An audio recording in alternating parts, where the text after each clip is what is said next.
Ce que tu dois comprendre, c'est que le cash dérange. Ils veulent que le cash disparaisse. Pas moi qui le dis, c'est eux qui le disent. Et je vais te mettre une vidéo, tu vas comprendre. Mais sache que le cash, tu peux échanger avec quelqu'un de la valeur sans qu'on sache ce que tu fais. Tu as le droit d'avoir cette intimité avec quelqu'un, de payer ce que tu veux, il n'y a pas de problème. C'est ta vie privée. D'accord? Tu peux soutenir des commerçants.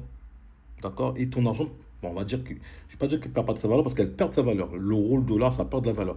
Mais au moins, ton argent, il est là, il est posé. C'est pas pour te gratter sur ton compte.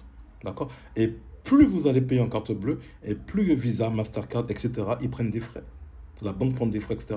Donc, le billet de 50 euros que tu as, quand tu vas l'échanger à plusieurs reprises, ben, ça va être dans le circuit.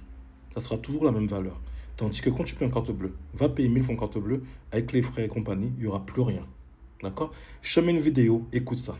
Et tu me diras ce que tu en penses. Une grande partie encore de la fraude, de la délinquance du quotidien, même des réseaux criminels, sont une fraude d'argent liquide. Alors évidemment, les cryptos, ça prendra de plus en plus de place. Ça demande beaucoup de complexité.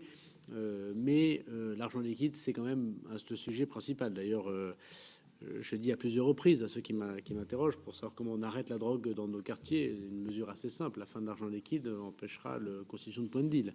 Ça n'empêchera pas qu'il y aura toujours sans doute de la drogue, de livraison de drogue. Mais une fois que l'argent est traçable, comme le sont parfois et souvent quand on est bon les cryptoactifs, c'est plus compliqué, d'abord pour le consommateur comme pour le revendeur, de pouvoir échapper totalement à un circuit de financement.